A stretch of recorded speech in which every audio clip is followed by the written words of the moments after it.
minority. We will now proceed to majority. Next on the list is Deputy Majority Leader Howard Ginto. Mr. Chair, distinguished colleagues, DOST family, good afternoon. First and foremost, I would like to congratulate the DOST for steering future-ready programs. Last month po, nagpunta ako sa inyong regional office dito po sa Iloilo. Na-meet ko po yung RD director niyo po, si Engineer Rowen. Sa totoo lang po, aminado po ako, hindi po ako masyadong familiar sa DOST, at sa mga nagagawa po ng DOST. Dahil karamihan po talaga pag nasa kongreso at saka sa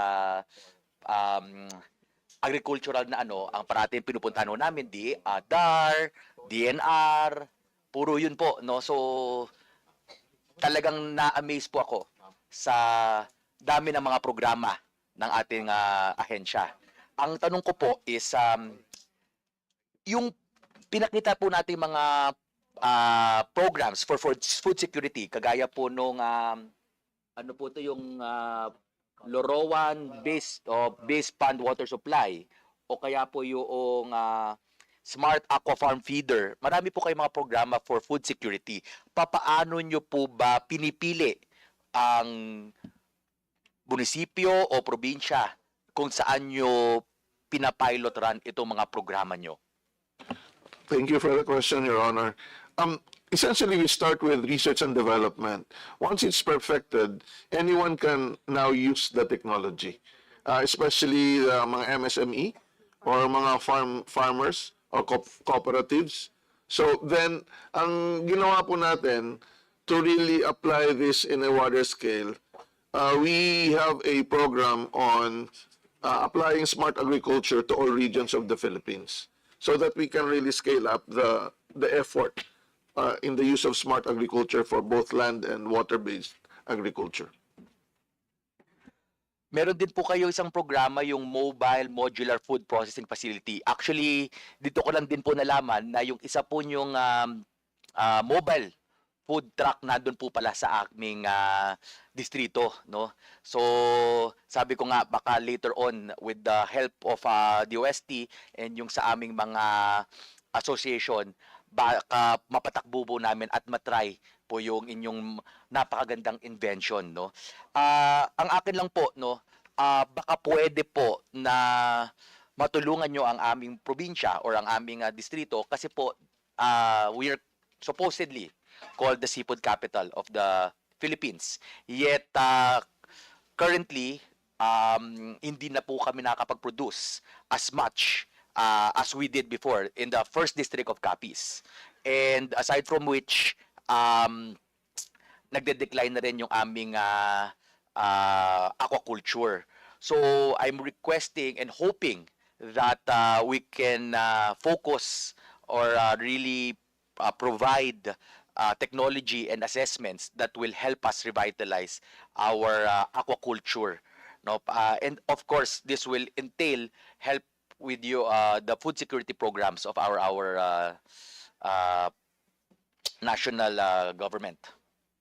Yes, Your Honor, we'll coordinate with your office so that we are very eager to also apply the technologies that we have developed. Actually, that's the reason why we decided that DOST regional offices will be working with LGUs to really utilize the smart technologies that we developed. Dati-rati po kasi pinapasa lang namin sa ibang ahensya. Kaya lang, kung hindi ganun kabilis, nag-decide na po kami na diretsa na kami tutulong with them, with the local government or the cooperatives. And lastly, nakapagbigay din po kayo ng 44 scholars sa aming distrito. So, malaking pong pagpapasalamat na sana itulong nyo din. So, hopefully po, mas madagdagan po natin yung ating mga scholars kasi malaking tulong po para sa aming mga mangingisda at saka sa aming mga farmers. And with that, Mr. Chair, sana po talagang mabigyan natin pa ng karagdagan budget ang DOST, kasi sa tingin ko po with the additional budget for DOST, mas marami po tayong matutulungan at mas marami po silang mga programa, teknolohiya na maibibigay hindi lang sa ating mga fisher folk, sa ating mga farmers, sa lahatan, no? Malaki po. Kung makikita nyo po talaga yung mga na-design nilang programa, napakalaking tulong din po, hindi lang sa LGU, hanggang sa mga barangay levels, no? So, with that, Mr. Chair, I hope and really manifest that we help DOST for additional budget. Yun lang po, Mr. Chair. Thank you. May I just say that just for the information of the good congressman, we have another project called Innovative Smart Systems for Data-Driven Agriculture, and Capiz State University is part of our partner. Now we have 10 million peso project for them. Thank you, Secretary. That's a big help for our province. Thank you, Kong Howard Ginto. This chair recognize from majority, Vice Chair Cha Hernandez. Thank you, Mr. Chair. Hello, Mr. Secretary, and to the DOST family. So this year we passed the FIVOX Modernization Act, which allocates over 7 billion over 5 years to strengthen our monitoring and early warning system. So napakaganda po nito, and of course this is a significant step, but as the DOST itself reminds us, the technology alone is not enough. So communities must also be empowered to use this information and be prepared when disasters strike. So it is really encouraging to hear DOST's initiatives in the provinces, yung solar-powered water systems, which we have now as well, Internet of Things, based hazard monitoring in Mindoro, and mobile kitchens that help during calamities. For a barangay as isolated by floods or landslides, this kind of technology can really make or break and make a huge difference. So kami po mula sa bayan ng Calamba, kung saan tayo nagre-representa, apektado po kami tuwing may pagputok o pag-aalboroto ng Taal. Ganon din po kapag may landslide sa Mount Makiling. And so I would like to ask DOST, does the fiscal year for 2026 budget include sufficient funds to accelerate seismic upgrades and early warning systems of FIVOX, especially at the community level? And how much has been allocated for the coming year for localized resilience technologies such as water access systems, weather monitoring, IoTs, or mobile relief kitchens in the most, not just in my district, but of course, lalo na sa mga most vulnerable regions? And third, and lastly, is there funding for disaster preparedness, training, and science-based awareness programs targeted directly at the communities, not just central or regional offices? Mr. Secretary. Yes, on the FIVOX side, they have a substantial increase this year. Maybe I'll ask Dr. Bacolcol to respond to that question.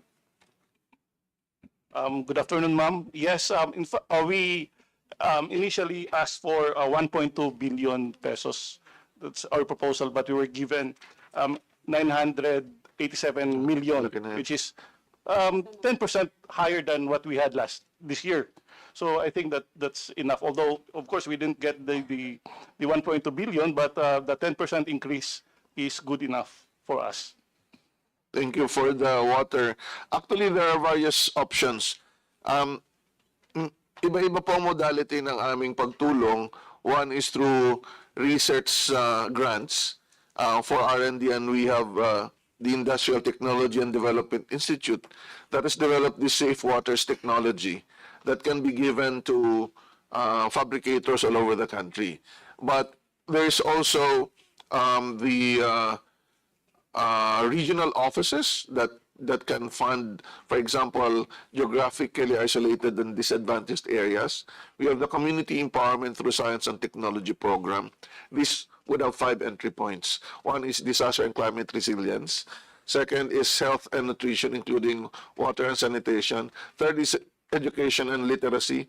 Fourth is entrepreneurship and livelihood. And fifth is environmental management. So kung meron po mga lugar na may kailangan nun, isa doon, nakikipag either yung local government or yung sa representatives makikipag-ugnayan sa amin or yung tao namin mismo ang umiikot kung sino ang pwedeng tulungan. Lalo na kung maraming budget, mas maraming matutulungan. So yan yung modality. We don't have a fixed amount, but it depends on the need as expressed. We also have the Smart and Sustainable Communities program, where we actually can support pilot communities to really find out things. And it's not finalized yet, but we are still preparing another big program for island communities kasi po yung development and problems ng mga isla ay kakaiba. Karamihan po sa kanila ang problema ay tubig. So yung water resource management and water resource sourcing is really an issue. So to address that and develop expertise, we have created the Smart Water Infrastructure Management R&D Center in Isabela State University because marami silang expert doon and they can now cover the whole country and help. So yun po yung aming mga various modalities. Sa mga food naman, ganun din, no? Pwede rin tumulong po ang mga regional and provincial offices. Another one. Thank you for the response. I'm fully satisfied. Now, in ensuring food security and supporting farmers, and this is the last. So we all know that yun po yung magiging concern, especially with a country that we're affected lagi by all those kinds of climate hazards, di ba po? And we always ask, do we have enough rice? Do we have enough vegetables? And food for everyone. This is why it's not surprising na even 63% of our people said that food security should be the top priority of DOST as per the last, for the recent survey of SWS. And so we hear about the promising initiatives of the department and we laud you for that, such as Elevate Philippines. Launched in 2025, it uses precision farming, digital agriculture, and advanced technologies to ensure sufficient and affordable food for all. But the question from our people remains really simple. How will we fill it, and how will this really support, how will this support truly reach us or the whole nation? And so I would like to ask the DOST of the following. Ano pong portion ng budget ngayon ay ang allocated doon sa agricultural innovation programs? And I would also mention the SKAI PINAS, or Philippine Sky and Crop Disease Detection Tools, which is really needed in our nation. And second, how will the funding be expanding or scaled up to make sure that it benefits not only large farms, but also smallholder farmers and rural communities that really deserve attention? I will answer first, but I would like to get help from a friend, our chatbot Itanong. I will ask Director Franz to type in the question, the different agricultural projects we have, so that he can provide the details. But let me just ginawa na po namin yung chatbot para sa mga tanong na para lang hindi mahirap magbasa. But for the smart agriculture, 650 million for in the next 3 years po in all the regions of the Philippines. Ang issue kasi is maabot ba ang buong Pilipinas? Hindi namin kayang kami lang. So ang aming ino-offer ay yung technology can be made available for everyone who wants to use the technology.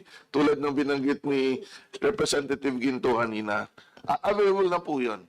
Ang kailangan lang namin ay partner LGU at mga cooperative farmer to implement that. Kasi pag smart agriculture na po, hindi na ordinaryong simple farming lang yan. Yeah. Dapat consolidated din. But for aqua industry, madali lang. Pero pag land-based, mas mahirap. And for our R&D, we have the Elevate Philippines. Smart agriculture is one of it. So iba pa yung R&D natin doon. Marami po tayong pondo na binabanggit. May sagot na ba si ano? O wala kang connection?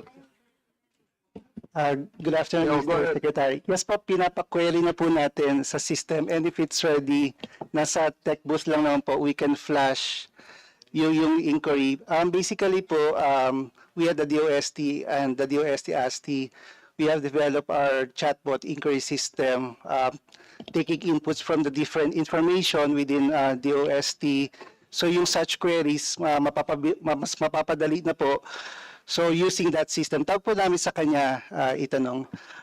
Sige po, tignan po natin kung lalabas po yung sagot. Pero- Lumabas na po. So yung detalye ng chatbot, yung aming Smart Agriculture is funded for 3 years kasi hanggang 3 years lang ako eh. 759 million. Across. For 3 years. Yeah. Hiwalay pa doon sa ano. Hiwalay pa yung ipinapa-operate. Ito R&D pa lang to develop new technologies. Okay, is that enough for the next 3 years? Ang challenge po talaga, Your Honor, is the adoption of the technology and actual use of it in farming. Okay. Yeah, that's the real Implementation. challenge. So now at least we're beginning to look at it and Yes. to avail it. But again, that's it, Mr. Secretary, Mr. Chair, and again, you can count on my support for the budget of the OST family, and if need be na ma-increase, I would fully support it. Thank you very much. Okay, thank you, Kong Cha. Next on the list from Majority, Vice Chair Brian po. Hi. Thank you very much, Mr. Chair and Secretary. It's good to have you here and the DOST family. I'm very happy to be able to be here and work with you in this capacity. We worked in the past for AI initiatives, and I'm looking forward to discussing that with you today. So I have 2 points for my line of questioning today. Yung una po ay tungkol sa AI, yung pangalawa ay tungkol sa nuclear energy naman. I feel both fall within the purview naman of DOST, no? Mr. Secretary, I just want to ask these questions because I also want to point at opportunities for Congress to fund programs that could possibly help the development and advancement of science and technology here in the Philippines.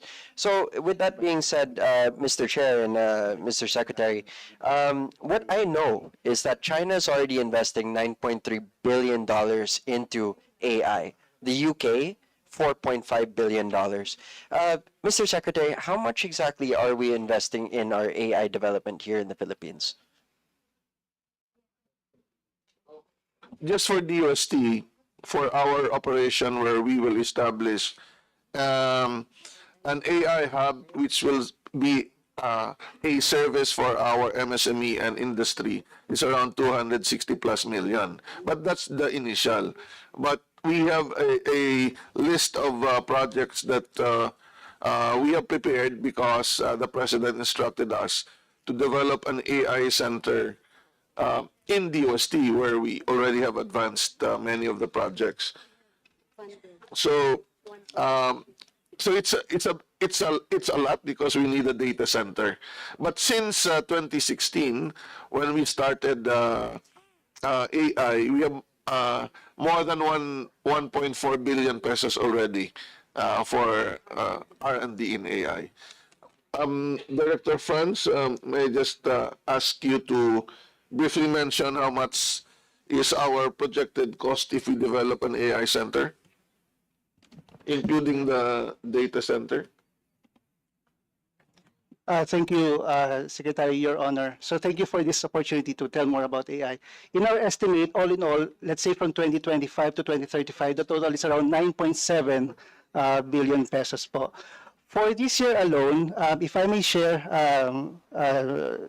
Sir and Your Honor, we are already conducting a big AI program specifically to decentralize and further democratize access. I guess that's one of the problems. In terms of talent and ingenuity, we already have that, and we have proven that many times. The problem is that it's so concentrated in the urban centers. So we want to push that opportunity to the region. So that's what we are starting currently po. Okay, I want to ask, out of our ASEAN neighbors, which one has an AI center? Do they all have AI centers already? Ask Director Franz because he's part of the Asian network for AI. Please go ahead. Thank you, Mr. Secretary. Your Honor, currently Thailand, Singapore, Vietnam, they have a dedicated AI center. So some of them have established these organizations, which are also backed by certain legislation to create an enabling ecosystem for them for AI. Now, each country has their own strategy, of course, depending on their strengths. For example, Singapore can be focusing more on developing applications on, let's say, fintech. Thailand can be focusing more their application on capacity building and also on agriculture. So, sila po. Thank you. The reason why I ask, Mr. Secretary, is I want to know whether or not we're falling behind as compared to our neighbors here in the ASEAN region and Asia in general. Because, of course, many people speculate that this is the next industrial revolution. And of course, we don't want our constituents to end up being end users. We want to be proactive in addressing this change in industry. So, Mr. Secretary, would you be able to comment on this? If you look at the global ranking, we are 56th. And based on several factors, but on the areas for improvement is the technology production side. We scored lower there. Otherwise, we would have been ranked higher. And this is really from the perspective of what the private sector is doing in terms of technologies being produced related to AI. And this is where effort is now being addressed through upskilling and reskilling of employees within the private sector. And that is part of the national AI strategy to look into how we can shift the focus of current employees to really maximize the use of AI in the private sector as well. On the side of the DOST, we will continue developing and funding R&D projects on the application of AI. And of course, one of the crucial things that we need to do is really build a sovereign data for our use, because this is where the advantage would happen, on the use of our own data. And for that to happen, we need to digitize all the data we have, even in government, especially in government and, of course, the private sector. I agree, Mr. Secretary, regarding the digitization of government resources and data. But moving from AI into nuclear energy as my second topic, currently there's a budget for the Philippine Council for Industry, Energy, and Emerging Technologies, R&D. And I believe that the budget for fiscal year 2026 is about 1 billion pesos, more or less. May I ask if any of this is allocated towards nuclear programs? Yes, Your Honor. There's a separate agency for the Philippine Nuclear Research Institute, but we are also funding if there are proposals related to nuclear. So may I ask Dr. Paringit, because the question is related to your agency. Thank you, Mr. Secretary. I will turn over the floor to the director of the Philippine Nuclear Research Institute later. But insofar as PSURE is concerned, of course we are managing and as well as supporting also some of the R&D projects related to nuclear. The intention really is to develop the capacity for nuclear science and engineering, because that's what we sorely lack. And as we prepare for our nuclear ambitions, if we may call it, we need to possess the capability to actually operate, develop tools. And that's why we also supported a program, we call it the nuclear new cycle. So it consists of 4 or 5 projects that addresses different aspects of nuclear energy operations, all the way from exploration down to radioactive waste management. And of course, almost all of these are actually being implemented by the Philippine Nuclear Research Institute. In the coming year, we've set aside some funds around, I think the budget for energy in total is something like 100 million, but that includes all of the possible sources of energy. We're also looking into renewables, by the way, but it depends really on the proposals that will become. We are actually expecting PNRI to propose some of their research and development projects related to nuclear technology, and then with some focus on nuclear energy applications, Your Honor. Thank you. Thank you, Honorable Congressman Secretary. Yeah, with respect to nuclear, nuclear is not only about nuclear energy. Our biggest budget now for nuclear research is on nuclear medicine. We have a 2.2 billion peso project ongoing to lower the cost of cancer diagnosis, which can only be done by nuclear medicine. To lower the cost of PET-CT scans. We have a building being built. We've just bought a cyclotron. The objective of that is to make the cost of cancer diagnosis affordable to Filipinos, because 70,000 Filipinos die every year of cancer because they are diagnosed late, stage 4. To do that at stage 1 and 2, you need PET scans, which are very expensive. So that one is under, we're doing that now. Now, on nuclear energy, the Philippines developed the first subcritical research reactor using trigger fuel, the first in the world. And it was designed and built here in the Philippines. So with this research reactor, we are now able to provide a laboratory for schools that might offer nuclear engineering. So some of these schools include De La Salle and Mapua, and we're offering courses in UP. On nuclear engineering courses, but not. And then also there's a development. We have a research partnership with an American company, Valor Atomics, to develop an advanced trisofuel reactor. This is one of the most advanced reactors in the world. In fact, it's being constructed here and also in the U.S. Last month, President Trump wanted to accelerate the construction of advanced reactors because we're talking about AI. AI will need a lot of energy, and many of the companies in the U.S. want their own reactors for their AI operations. Thank you, sir.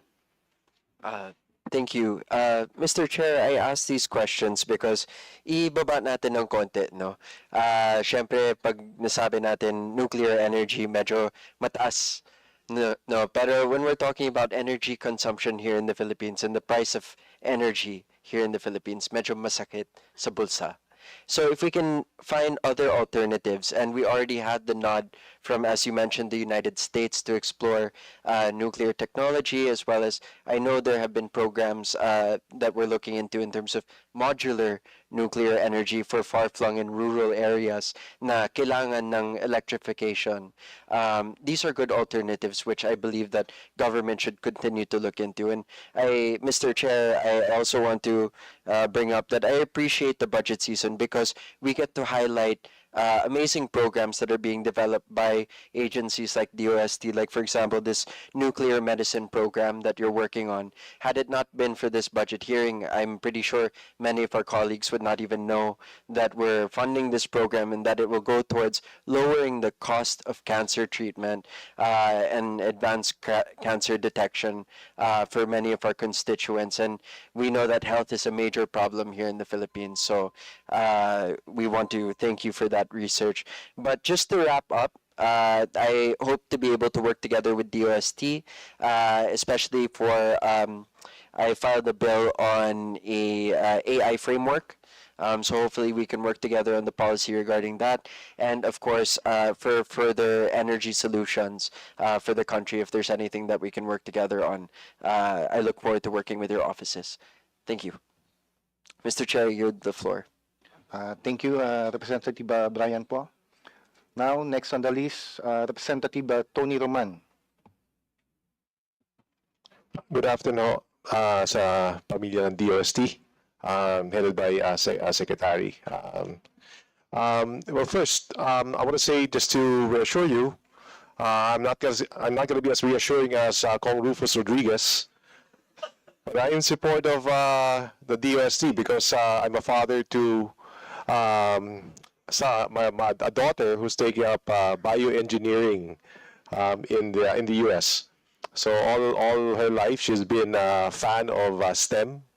She grew up in that environment. It's amazing the amount of support that the government in the United States and also the community gives to STEM. In your assessment here, do you have programs to promote STEM in the academe and STEM careers?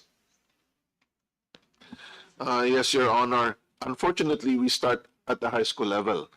Now, because that's the only school that is run under, not under DepEd, and that is through DOST.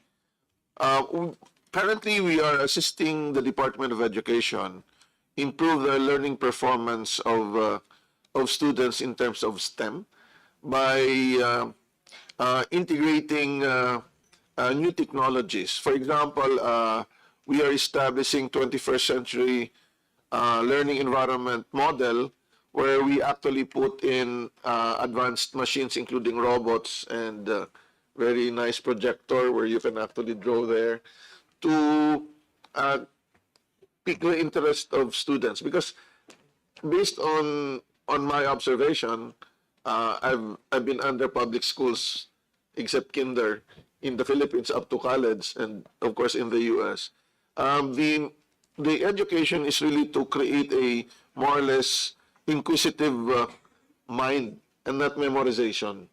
And so to do that, we need to have tools for people.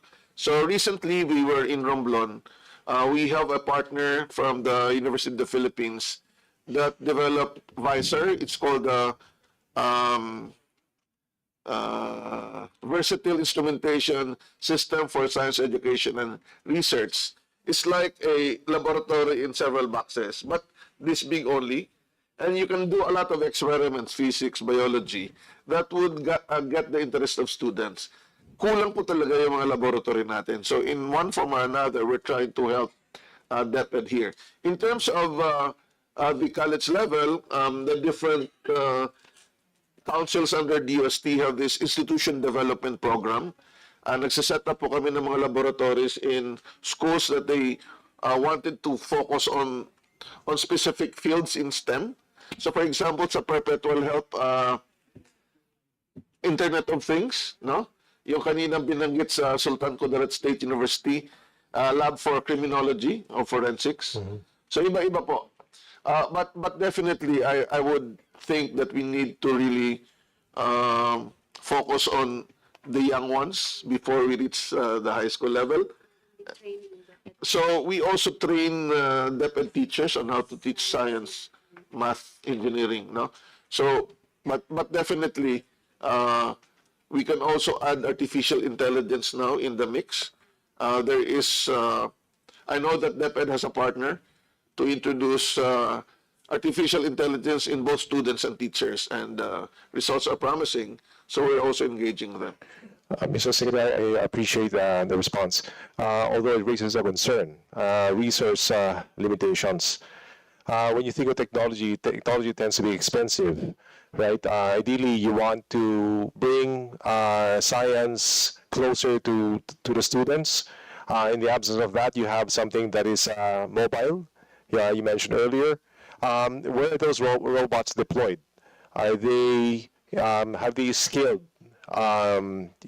nationwide, especially to provinces? Because this is just my perception, and correct me if I'm wrong. My perception that there's a urban bias. Like a lot of the programs are rolled out in urban centers, not so much in rural areas where intervention is more greatly needed. You know, so can you speak to that? That's correct. We need to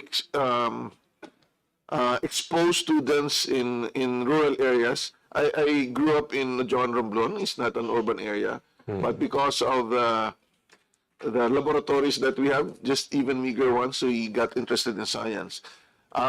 We're now employing robotics, and there are many other partners po. But tama po kayo. We need to expand these efforts. And DOST alone cannot do it. That's why we're working with DepEd, because it's really their mandate to do that. But we have been working with different universities to use virtual reality or other gadgets that they can just see so that it can be mobile and applied in other schools. Pero kailangan pang palaguin po yun. Oh, yung budget your ba, does it reflect your sort of like priority with respect to, you know, bringing down these programs to provinces? You know, in other words, how much of our budget is dedicated to that? On the education side, because that's not, we are trying to develop technology to be given to DepEd, but we're trying to showcase this through the 21st century learning environment model.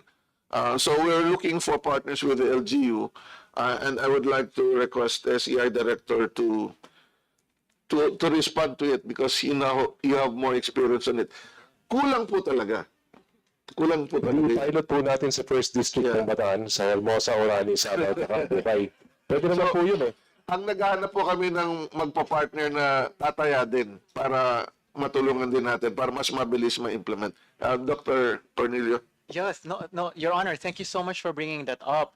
We are really interested in setting up more 21st century classrooms, or CLEM, we call them, around the country. To date, we have already about 19 around the country, and we are intending to launch 3 more in the remaining months of the year. Pero, moving forward, we still want to create more of these 21st century classrooms. And for the record, yung 21st century classrooms ng SEI in partnership with DepEd have robotics, augmented reality, and all other facilities that would excite students in the hope that through these classrooms, by using these classrooms, our students are not only interested in STEM, but they also develop what we call 21st century skills. So, partnership, Your Honor, we're interested in having conversations with you later on as to what this partnership might entail. For example, can you help us build a classroom or look for a classroom? Number 2, how about the funding? Now, with respect to, for example, procuring, say, the robotics, the materials, the equipment, and so forth. SEI can provide the necessary technical support to make this happen, and also the training. We have just about 2 weeks ago launched our 19th one in Antipolo, and it was so well received, not just by the local government, but also by our students there. It will also be well received in the first district of Bataan. Oh, lovely, sir.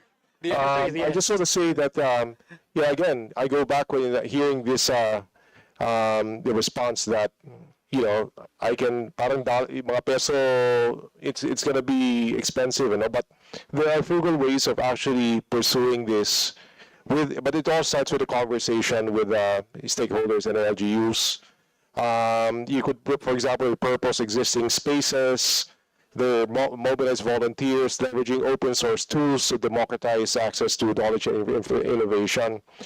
What is alarming really is really, if you've been all to, we're from different provinces and cities, you know, we know the situation in our communities, is the absence of nudges that would actually, you know, pique the interest of people, especially students. We don't have libraries, which brings me to my next point. The DOST is one of the lead agencies implementing the Innovative Startup Act, am I right? And your role in the ISA is, how would you describe that, Mr. Secretary, R&D? Like we provide startup grant fund, but there must be an R&D component. Yes. To polish the technology. So we've been pretty successful in terms of those that we have assisted. Really is very productive, and so far 95 startups last year. Now for the library that was mentioned, we don't have much physical libraries now. So DOST, since 2 administrations ago, developed this library in a box, or a computer console where you can actually do the research, the search there already. It has 2 versions, one with electricity or with internet, one is standalone. So pinapamigay po natin yan sa lahat ng school, and even local government units now are requesting that library, but ang nilalagay po natin ay mga policies, legislations for governance. The ISA has been in effect for the last 5 years, and we've seen its imperfections. And here's an opportunity to basically assess your performance or your role in the ISA. How would you describe that in the last 5 years? And what are areas that need improvement, and how have you addressed that funding-wise? There is no funding for ISA. So we rely on our own funding. So yan po talaga yung nangyayari. It's just attribution. So dahil wala pong funding, we decided that we will have our councils develop a way of providing a grant fund for that, which is essentially taken out of the original funding that we have for grants. But we are not complaining. We are just saying that wala naman separate talaga. Here is the grant fund, has it increased or decreased through the years? So is it remain constant? Increasing naman po. Increasing, especially so that But no funding. walang funding last year.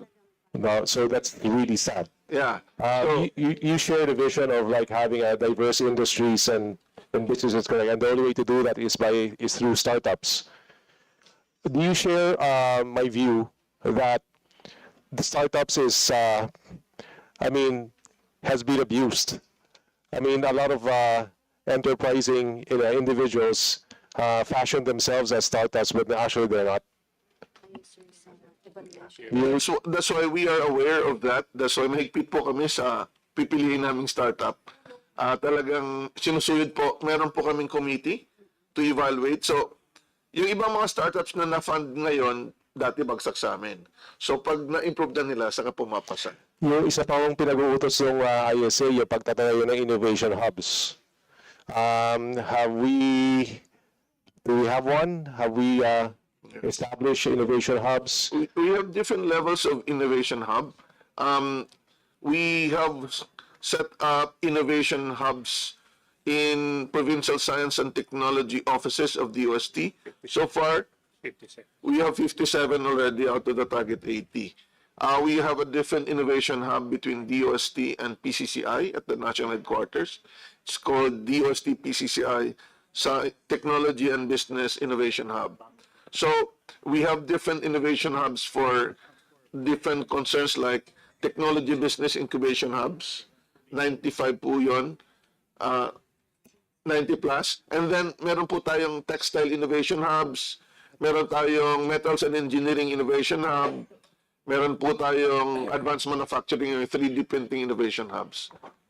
So would you support the idea of having a multi-purpose learning center that houses both physical, digital, and the innovation hub that is contemplated by ISA? Definitely. In fact, for example, in the Advanced Manufacturing Center in Taguig, this is the biggest 3D printing facility in the Philippines. It's both a combined hub physically, but since we instituted setting up satellite offices in all the DOST regions, pag hindi available yung printer sa region, papadala po digitally yung design, doon na ipiprint sa main center natin. So this is a training center where not only universities come, but also the industry would come. So yun po talaga ang ating mga innovation hub. It's a center where both the industry and the academe, and of course, researchers would go. I guess the biggest challenge, Mr. Secretary, is making them accessible and within the view of people. Correct. So that they can, Correct, Your Honor. That's why yung Advanced Manufacturing Center natin dati sa Bikutan lang. We decided to bring down the technology to different regions para at least makapunta sa regional offices namin. And then later on, with more money, we can set up in all the provinces in the innovation hubs that we have established para yung prototyping ng mga idea pwede nang gawin sa provincial innovation hub. or nuclear terms para modular. Yes. Another question that comes to mind is, napag-usapan yung AI. I see that different departments have their initiative with respect to using AI. Do you feel that there has to be like a governing committee that oversees everything and funds it so that everything is coordinated and not fragmented? Yes, I was instructed by the President to have the UST develop the national AI strategy for the Philippines. It was already approved. So the overall governance will be under the National Innovation Council, but then there are different leads for different components of the project. So for example, for upskilling and reskilling of our current employees in the private sector, we have test.ched and the private sector. Of course, civil service will also have the component for government. DOST will focus on talent development, on bachelor's, master's, and PhD, especially on R&D. DICT will focus on infrastructure and governance. The DepDev will focus on policy. And Dole, of course, will go in tandem with TESDA as well. I raised that question because I filed a bill. It's a data-driven governance in AI Solutions Act.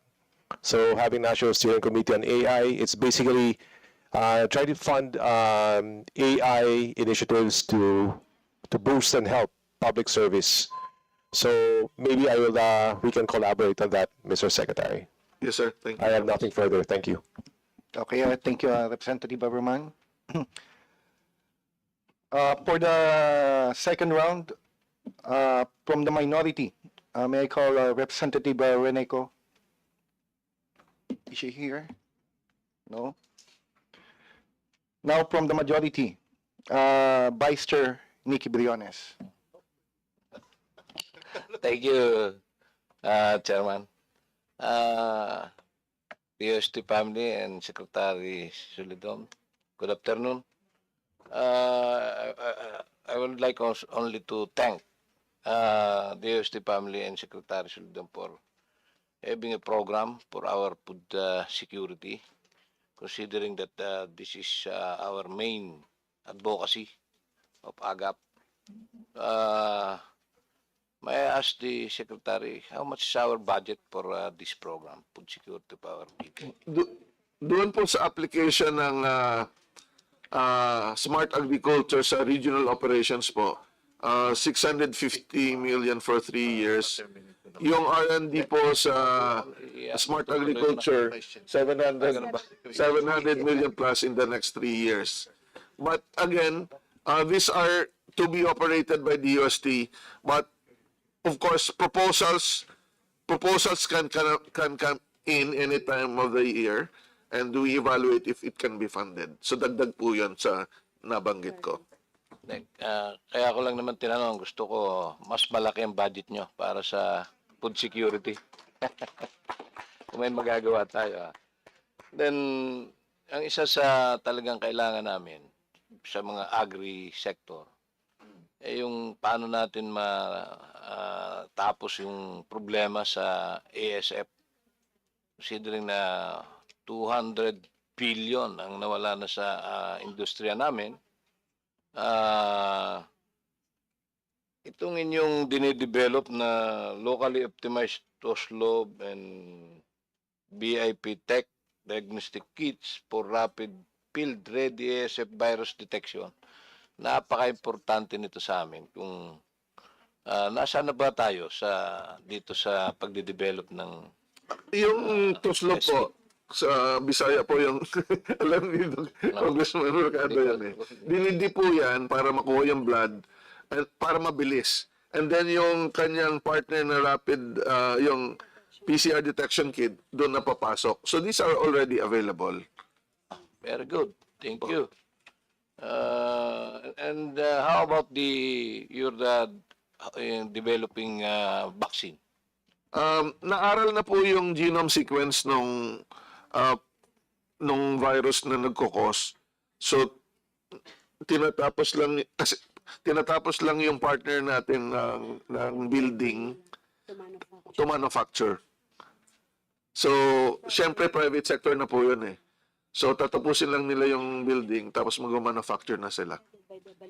And the effort was done by a balik scientist who has now, of course, spent more time in the Philippines than the US, and nag-set up sila ng company to really focus on biosecurity and the development of the vaccine.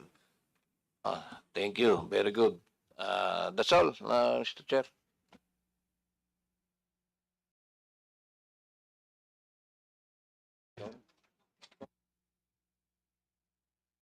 Okay, Mr.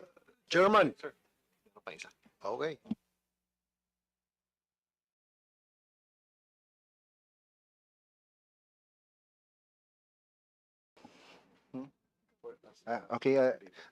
This chair recognize Congressman Reneco. Thank you, Mr. Chair, and thank you for staying po, no. I just have several questions po in relation po to some programs that you have. Po. Yung isa po dun is yung Dynaslope project. The Dynaslope project po ay nag-maintain ng flat budget of 25.518 million from GAA 2025 to NEP 2026 despite increasing landslide risks, for example, in Baguio City, which displaces families, no? I'd like to ask po, no, why is a program like this critical to disaster preparedness and public safety not receiving additional funding to expand yung operational capacity, better monitoring, and lalo na po, no, last year, this year, bumabaha. Of course, we do not wish that the funding will decrease. It's not to our desire naman po yon. But let me just pass on the concern to Director Bacolcol. Explain ko lang, framing ko lang ang sagot. When you start a project and you have a lot of infrastructure needed, then you spend a lot. And at some point, talagang babagsak yung budget dyan. Because what you're trying to do now is just maintain the instruments, and yung mga community na napasadahan mo na, kasi 52 lang naman yon, hindi naman taon-taon pare-pareho ang activity kasi dapat nasanay na sila. So there is a logical explanation naman kung in all projects that's why the funding, if it's operational, will go lower. But let me ask Dr. Bacolcol for the details on the Dynaslope. Good afternoon, ma'am. Yung Dynaslope project kasi, well, it's a project dapat may start and may end. And right now, with the Dynaslope project, we are slowly integrating the project sa operation ng opisina. So like yung community dissemination awareness campaigns nila, ini-integrate na namin sa sarili naming division. And yung monitoring nila, we're also integrating them slowly sa monitoring ng opisina. So hindi na sila, the Dinosaur project is under the locally funded project. But again, we are slowly integrating them para kapag may GAA na, hindi na sila separate na budget. Hindi na sila locally funded project. So to confirm po, there are steps being taken to to expand and institutionalize the project. That's right, that's right. Okay. Siguro po, can I ask saan po sila nagfo-fall under what program? Kung basically may phasing out na ng budget to Dynaslope and into the normal functions of the OST. Yeah. Okay, for example, yung community part, yung seminars, they will become part of the geologic disaster awareness and preparedness program of our division of our institute. And then yung monitoring would be under the seismology division kasi they have this 24-hour monitoring. And then the research part would be part of the geology division because geology is the R&D division of our institute. Thank you po for that. And several last questions na lang. Bibilisan ko po. It's another project po. Ito naman po yung Geospatial Information and Analysis Project for Hazards and Risk Assessment or GeoRisk-PH. Ang napansin po namin, it saw a 23.37% reduction in its budget from the GAA 2025 to NEP 2026. Though nag-increase yung MOE, yung capital outlay was fully removed. So walang funds right now allocated for long-term assets, software, servers, geospatial infrastructure. bakit po ni-remove yung CO entirely kung yung assets na to important for sustaining accurate hazard risk assessments, lalo na po same na reason na lumalala yung pagbaha and nakikita nga natin nyo and sinisuwalat natin in other investigations yung causes ng flooding na to. I have a response, but let me ask Director Bacalcol because it's under his supervision. Kung nag-propose sila ng capital outlay. Director Bacalcol. Yes, ma'am. Hindi po kami nag-propose ng capital outlay kasi meron ng capital outlay for this year. So kapag na-acquire na yon, we don't need to propose another capital outlay for next year. Na-acquire po siya when?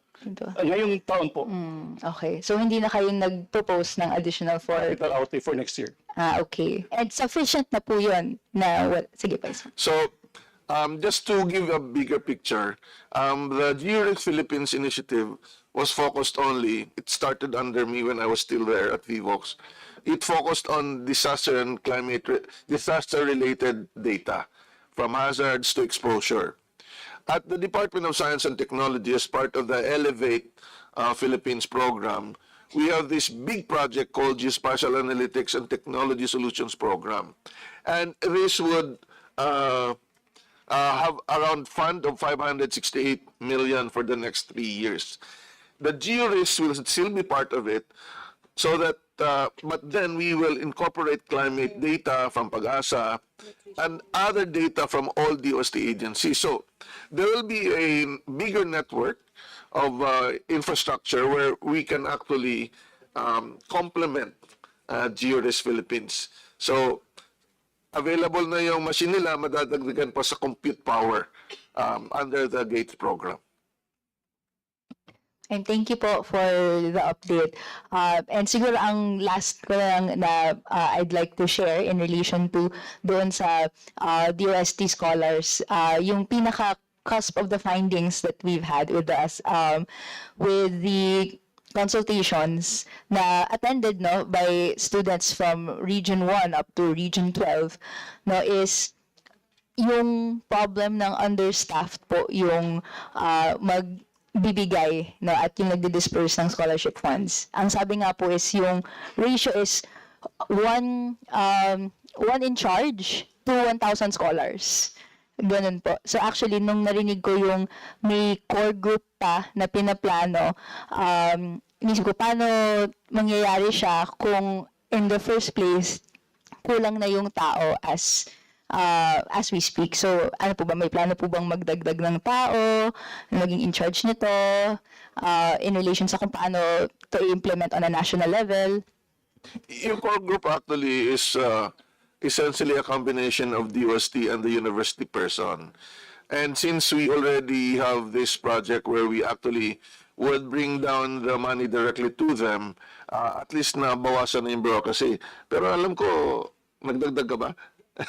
Kasi pangako niya sa akin yun. No, totoo. Again, thank you, Representative Rene, for doing this, yung consultations with our scholars, kasi nakakatulong din yun as another form of social listening for us.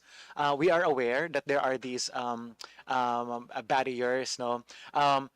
What we have done is we have identified several universities or campuses, and where there are no coordinators. So very concretely, for example, with PUP, right? With PUP, where we have about more than 1,000 scholars, we have already signed.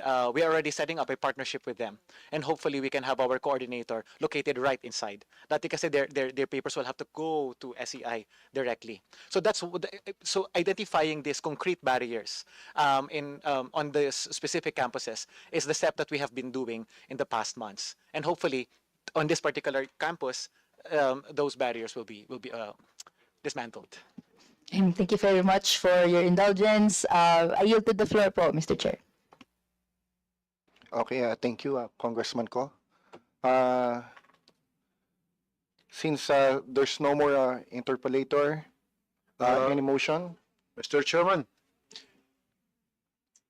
may I move that we terminate the budget briefing of the Department of Science and Technology, including its attached agencies. So move, Mr. Chairman. Second the motion. Second. So it has been moved and seconded. The motion is carried. Uh, Mr. Chairman, may I move that we suspend briefing and resume on Monday, September 1, 2025 at 9 a.m. So moved, Mr. Chairman. Second the motion, Mr. Chair. It has been moved and seconded. The briefing is hereby suspended and will resume on Monday, September 1, 2025 at 9 o'clock a.m.